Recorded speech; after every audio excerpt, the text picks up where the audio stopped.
Welcome back.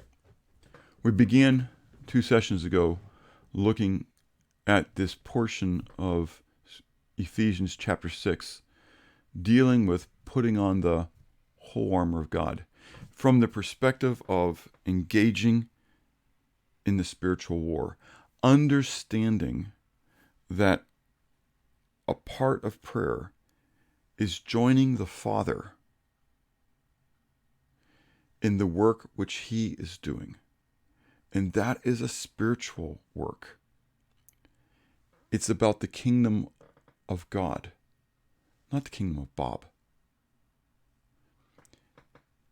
Too many times we see, again, prayer as me putting out to God what I would like God to come alongside me in, rather than realizing again in the communication with God, in the relationship that's being grown in my time with the Father, that it's me coming alongside and joining Him in the work which He is doing, seeking then His power, seeking His strength, seeking His wisdom, seeking His marching orders, if you would, looking to not only my Father, but He who is the commander-in-chief, the captain of the armies.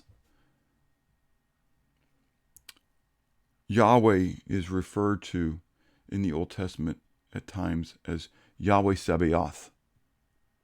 Sabaoth is the Hebrew word for hosts or armies. He's the Lord of the armies, the Lord of hosts. We are a part of those. It's not just the heavenly armies. It's not just the heavenly hosts. But it's we who also come alongside in this earthly realm, acknowledging the fact that we are not fighting against just flesh and blood, but that we are actually warring in the spiritual realm. That we are not only a body, and that we are not only a body and a soul, but that we are a body, soul, and spirit. Plants have a body. They eat, they drink, they breathe. But they don't talk to one another. They don't communicate. They're not social. They have no soul. Animals, squirrels, birds, cats, dogs, they eat, they drink, they breathe, they got a body, but they also communicate. They also communicate to one another. As I love to go hunting, and as I go hunting, I don't want the squirrels to be able to communicate that there is this guy hiding up in a tree. I don't want the birds to recognize that I'm there and to chatter and to give it away. They have a body, they have a soul, but they never get together to have a worship service. They never get together to have a prayer meeting. But man, all around the world, we eat, we drink, we breathe, we have a body, we communicate with one another, we interface on the human plane, on the fleshly plane, we have a soul. But man around the world wants to worship something. Even atheists define themselves by the fact that they don't believe that there is a God. They recognize the fact that there is a spiritual realm. There's this spiritual side to them where they want to know where they came from and where they're going, and they want to define it by that. They understand, they comprehend that there's a purpose beyond what we see. My dog doesn't care about that. All she cares about is whether I put food in her bowl, water in the bowl, and I'm going to pat her on the head. And every once in a while I'll let her out so she can go running and use the corner. We are engaged in this spiritual war because we are made in the image and likeness of God. God is a spirit. Those who worship Him must worship Him in spirit and in truth. We must be engaged on the spiritual level. And so we're told there in Ephesians 6, beginning at verse 10, "Finally, my brethren, be strong in the Lord and the power of His might. Put on the whole armor of God, that you may be able to stand against the wiles of the devil.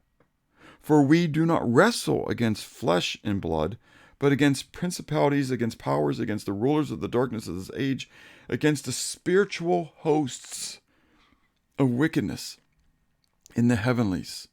Therefore, take up the whole armor of God, that you may be able to withstand in the evil day, and having done all, to stand. Take up the whole armor of God. We'll begin looking at that tomorrow. In order that you might be able to stand against the battles that are happening in the spiritual realm, being brought against us by the spiritual hosts of wickedness in the heavenlies, in that heavenly realm that we don't see. We're made in the image of God as spirit beings, that we might have fellowship with God in that spiritual realm, and in order that we might join with him in that spiritual work of his spiritual kingdom, the kingdom of God, the kingdom of heaven, being played out, if you would, amongst the kingdoms of men. That we are, as Paul then says at the very end, for which I am an ambassador in chains, that we recognize that we are ambassadors of reconciliation on behalf of Christ in this realm, in this world, serving him for his glory. Pray. Become an active part in advancing the kingdom of God for his glory. And have a blessed day.